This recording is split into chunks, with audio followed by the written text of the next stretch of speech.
Imagine mergulhar mais fundo e mais fundo. E cada metro que você desce revela não apenas escuridão, mas eras inteiras enterradas sob o tempo.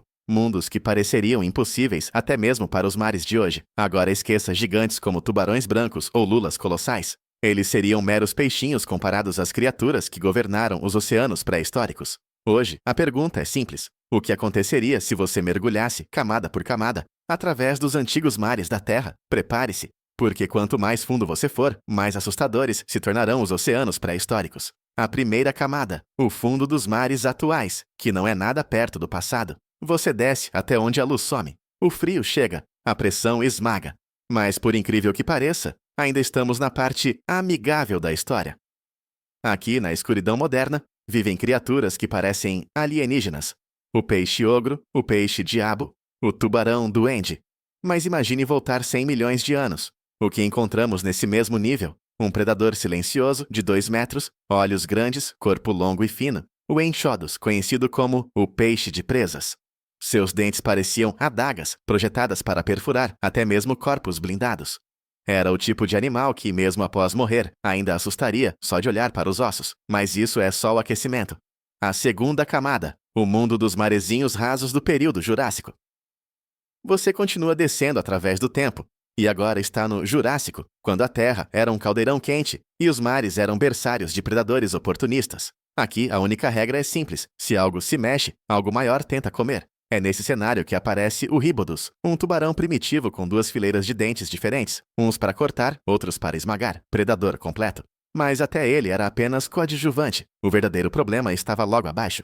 A terceira camada, o reino sombrio dos pliossauros. Agora o mar fica denso, pesado, e uma sombra enorme cruza ao seu lado. Você não vê exatamente o que é, mas sente.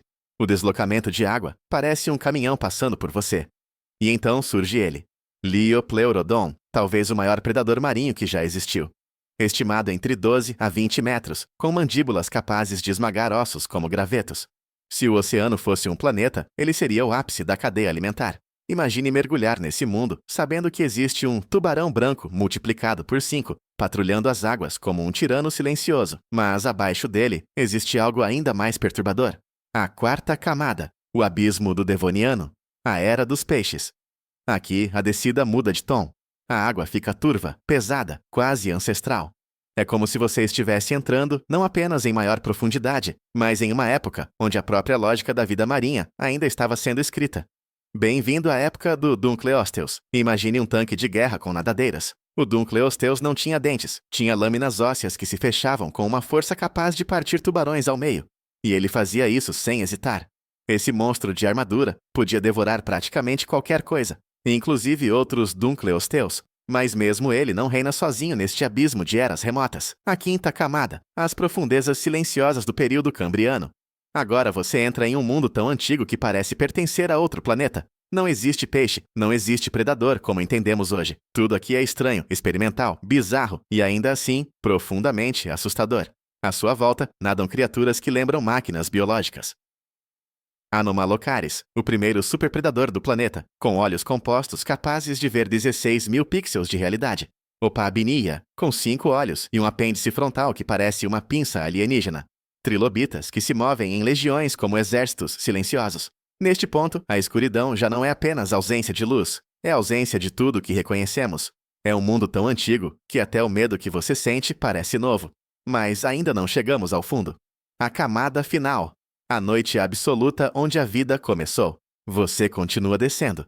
E desce mais. Até que o oceano deixa de ser oceano. Você chega ao limite em que a vida era microscópica, estranha, quase impossível. Aqui não existem monstros gigantes.